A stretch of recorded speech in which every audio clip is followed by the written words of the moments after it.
ಅವರು ವಿಚಾರ ಮಾಡ್ತಾರೆ, ಇದನ್ನೆಲ್ಲ ಚರಿತ್ರೆಯನ್ನು ನಾನು ಬರೀಬೇಕು. ಇದು ಆದದ್ದನ್ನು ನಡೆದು ಮುಂದೆ ಬರುವಂತ ಪೀಳಿಗೆಗಳು ಇದನ್ನ ನೋಡಿ ಧರ್ಮ ಅಧರ್ಮ, ಧರ್ಮ ಎಷ್ಟು ಪಾಲಿದ್ರೆ ಗೆದಿತದ, ಅಧರ್ಮ ಎಷ್ಟು ಪಾಲಿದ್ರೆ ಗೆದಿತದೆ. ನೀವಿಲ್ಲೆಲ್ಲ ಕುಂತಿರಲ್ಲ, ಕೌರವರು ಎಷ್ಟು ಮಂದಿ ಗೊತ್ತಾಯ್ತಾ? ನೀವೆಲ್ಲ ಹಿಂದೂಗಳಲ್ಲಿ ಕುಂತವ್ರು, ನಿಮ್ಗೆಲ್ಲ ಇದ್ರ ಬಗ್ಗೆ ನಾಲೆಜ್ ಇರಬೇಕು. ಕೌರವರು ಎಷ್ಟು ಮಂದಿಪ್ಪ? 101 ಮಂದಿ. ಪಾಂಡವರು ಎಷ್ಟು ಮಂದಿ?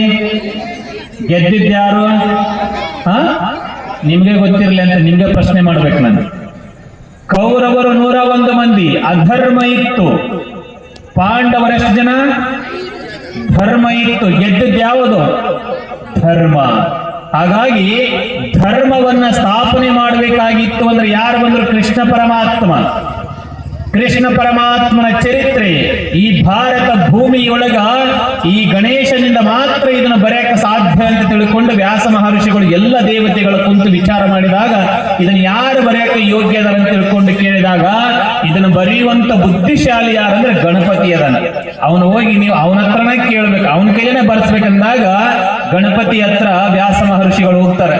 ಗಣೇಶ, ನೀನು ಬಹಳ ಬುದ್ಧಿಶಾಲಿ ಇದೆಯಪ್ಪ, ನೀನೇ ಇದನ್ನು ಬರಿಬೇಕು.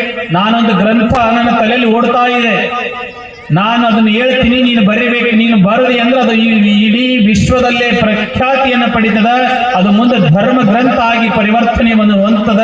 ನೀನು ಅದನ್ನು ಬರಿಬೇಕಂತಂದಾಗ ಗಣಪತಿ ಸ್ವಲ್ಪ ಕಿಡಿಗೇಡಿ ಮನುಷ್ಯ ಅಂತಾರಲ್ಲ, ಹುಡುಗರಾಟ, ನನ್ನಿಂದ ಇದೆಲ್ಲ ಆಗಂಗಿಲ್ಲ ಅಂತ. ನನ್ನಿಂದ ಇದೆಲ್ಲ ಆಗಲ್ಲ ಅಂದ್ಗಳೇ ಗಣಪತಿ ಅಂತಾನ, ಆಗಲ್ಲ ಅಂದ್ಗಳೇ ವ್ಯಾಸ ಮಹರ್ಷಿಗಳು ಹಂಗೆಲ್ಲ ಅನ್ನಕ್ ಹೋಗ್ಬೇಡಪ್ಪ, ನೀನ್ ಬರಿಬೇಕು, ನೀನೇನು ಬರೀಲೇಬೇಕಂತ ಹಠ ಮಾಡಿದಾಗ ಅವ ಒಂದು ನಿರ್ಧಾರ ಹೇಳ್ತ, ಒಂದು ಮಾತು ಹೇಳ್ತಾನೆ. ಏನಪ್ಪಾ ಅಂದ್ರೆ, ನಾನು ಪೆನ್ ಹಿಡಿದು ಬರೆಯಕತ್ತೆ ಅಂದ್ರೆ ಇದನ್ನು ಮುಗಿದೊಳಗೆ ನೀನ್ ಎಷ್ಟು ಹೇಳ್ಬೇಕು. ಅಕಸ್ಮಿತವಾಗಿ ನಾನು ಬರೆಯಕತ್ತ ಶ್ಲೋಕ ಮುಗೀತು, ನೀನು ಹೇಳೋದು ಇತ್ತು, ಹೇಳೋದು ಬಂದ್ ಮಾಡಿದ್ರೆ ಅಲ್ಲಿಗೆ ಈ ಗ್ರಂಥ ಮುಕ್ತಾಯ ಆಗ್ತದ. ನೀನು ಬಡ ಹೇಳೋದಕ್ಕೆ ಅಷ್ಟ ಸ್ಪೀಡ ನಾವು ಬರೆಯವ ಅಂತ ಹೇಳ್ತಾರೆ ಗಣಪತಿ. ಅವಾಗ ವ್ಯಾಸ ಮಹರ್ಷಿಗಳು ಹೇಳ್ತಾರೆ, ಶ್ಲೋಕ ಹೇಳ್ಬೇಕಲ್ಲ, ನಿಮ್ಗೆ ಗೊತ್ತಿರಬೇಕು 700 ಶ್ಲೋಕಗಳು ಭಗವದ್ಗೀತೆಯಲ್ಲಿ. 700 ಶ್ಲೋಕಗಳು, ಇವನ್ನೆಲ್ಲ ಎಷ್ಟು ಸ್ಪೀಡಾಗಿ ಹೇಳ್ಬೇಕಂತ ಅವ್ನ ತಲೆಯಲ್ಲಿ ಹಾಕೊಳ್ಳೋದ್ರೊಳಗೆ ಗಮ ಹೇಳ್ತಾನೆ ವ್ಯಾಸ ಮಹರ್ಷಿ. ನೋಡು, ನಾನು ಯಾವುದನ್ನು ಹೇಳ್ತೀನಲ್ಲ ಅದನ್ನ ಅರ್ಥ ಮಾಡಿ ನನಗೆ ಹೇಳಿ ನೀನು ಬರಿಬೇಕಂತಾನೆ. ಅವಾಗ ಗಣಪತಿ ಇನ್ನೂ ಅದನ್ನ ಮುಗಿಸಿರೋ ಇವರು ಹೇಳೋ ಶ್ಲೋಕ ರೆಡಿ ಆಗಿರ್ತಾವ, ಇನ್ನೂ ಅವನಿಗೆ ಅರ್ಥನಾಗಿರಲ್ಲ ಗಣಪತಿಗೆ. ಅಷ್ಟೊಂದು ಅದ್ಭುತವಾಗಿರುವಂತ ಶಕ್ತಿಶಾಲಿ ಗ್ರಂಥ ಯಾವುದಾದ್ರೂ ಇದ್ರೆ ಅದು ಭಗವದ್ಗೀತೆ, ಹಿಂದೂ ಧರ್ಮದ ಭಗವದ್ಗೀತೆ ಗ್ರಂಥ ಅನ್ನುವಂತ. ಹಾಗಾಗಿ ಅಂತ ಒಂದು ಹಿಂದೂ ಮಹಾಗಣಪತಿಯನ್ನ ನಮ್ಮ ಸುರಪುರ ಮಹಾನಗರದಲ್ಲಿ ಪ್ರತಿಷ್ಠಾಪನೆ ಮಾಡಿದ್ದೀರಿ. ಈ ವ್ಯವಸ್ಥೆ ಮಾಡಿರುವಂತ ಎಲ್ಲ ಕಮಿಟಿಯವರಿಗೆ ಬಂದಂತ ಎಲ್ಲ ಸಮಸ್ತ ಭಕ್ತ ಬಳಗ ಜೋರಾಗಿ ಚಪ್ಪಳಿಗೆ ಹೊಡೆದು ಅಭಿನಂದಿಸಬೇಕು ಅವರಿಗೆ. ಇಂಥವೆಲ್ಲ ಕಾರ್ಯಗಳಾಗಬೇಕು.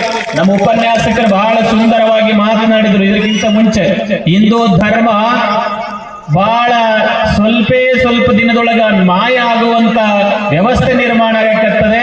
ಅದು ಆಗಬಾರ್ದಂದ್ರೆ ಇಂಥ ವೇದಿಕೆಗಳು, ಜನಜಾಗೃತಿ ವೇದಿಕೆಗಳು ಆಗಬೇಕು ಅನ್ನುವಂಥದ್ದು.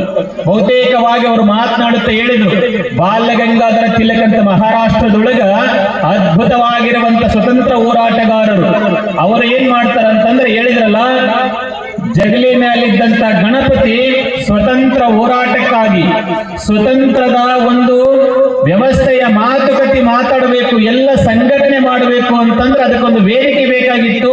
ಆ ವೇದಿಕೆನೇ ಗಣೇಶ ಮುಖ್ಯ ಆಗಿ ಎಲ್ಲ ಕಡೆ ಆತನನ್ನು ಹೊರಗೆ ಕುಂದಿರಿಸಿ ಅಲ್ಲಿ ಸ್ವತಂತ್ರದ ವಿಚಾರಗಳು ನಡೀತಿದ್ದು. ಗಣಪತಿ ನೆಪ ಇತ್ತು. ಅಲ್ಲಿ ನಡೆಯುವಂತ ವಿಚಾರ ಯಾವುದಿತ್ತಂದ್ರೆ, ನಮ್ಮ ಸ್ವತಂತ್ರವನ್ನು ನಾವು ಪಡೆಯೋಣ, ನಮ್ಮ ದೇಶವನ್ನು ನಾವು ಪಡೆಯೋಣ, ಬ್ರಿಟಿಷರನ್ನ ಬಿಟ್ಟು ಓಡಿಸೋಣ ಅನ್ನುವಂತ ವಿಚಾರ ಅಲ್ಲಿ ನಡೆದಿತ್ತು.